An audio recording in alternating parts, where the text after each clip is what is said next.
Supreme court ने India का पहला पैसिव यूथेनेशिया या फिर इच्छा मृत्यु का परमिशन दे दिया है।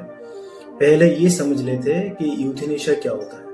यूथेनेशिया मतलब अगर कोई पेशेंट कोई भी एक्सीडेंट या फिर बीमारी की वजह से कोई भी सीवियर इनक्यूरेबल पेन में है, मतलब सीवियर तो है, ऊपर से वो पेन, वो बीमारी या फिर एक्सीडेंट से कभी वो रिकवर करेगा ही नहीं, वो इनक्यूरेबल है।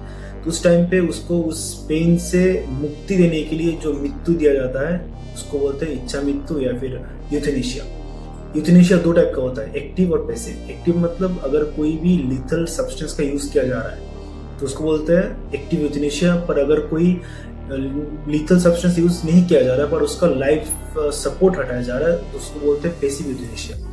सुप्रीम कोर्ट ने जिसको पैसिव यूथेनेशिया का परमिशन दिया है उनका नाम है हरीश राणा, जो एक 32 साल का आदमी है। 2013 में एक एक्सीडेंट की वजह से वो कोमा में चले गए थे और 13 साल से वो पीवीएस स्टेट में है। पीवीएस मतलब परसिस्टेंट वेजिटेटिव स्टेट, जो कोमा से अलग होता है। पीवीएस में क्या होता है, पेशेंट की आंखें खुली भी हो सकती है, बंद भी हो सकती है, मतलब वो स्लीप एवेक साइकिल से गुजरता है पर वो जीरो रेस्पॉन्स रहता है। और कोमा में क्या होता है, उसका पेशेंट का आंखें भी बंद होता है। मार्च 11, 2026 में ये जजमेंट दिया गया है to ensure right to die with dignity under article 21 of Indian constitution, जो कि है right to life and personal liberty. इस जजमेंट में जो जजेस थे उनका नाम है justice JB Pardiwala and justice KV Viswanathan. And most important, supreme court ने कोई भी यूथेनेशिया को परमिशन नहीं दिया है, सिर्फ और सिर्फ पैसिव यूथेनेशिया को परमिशन दिया है। एक्टिव यूथेनेशिया अभी भी इलीगल ही है।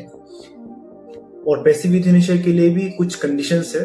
एक तो मेडिकल बोर्ड को ये बोलना पड़ेगा कि जो पेशेंट है उसका जो ट्रीटमेंट चल रहा है वो टोटली फ्यूटाइल है, मतलब कोई भी रेस्पॉन्स नहीं है, कोई भी रिजल्ट नहीं है और फ्यूचर में भी कोई रिजल्ट आने के चांसेस नहीं है।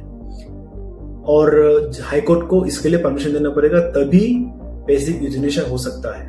इस बारे में आपका क्या ख्याल है वो कमेंट सेक्शन में बताइए।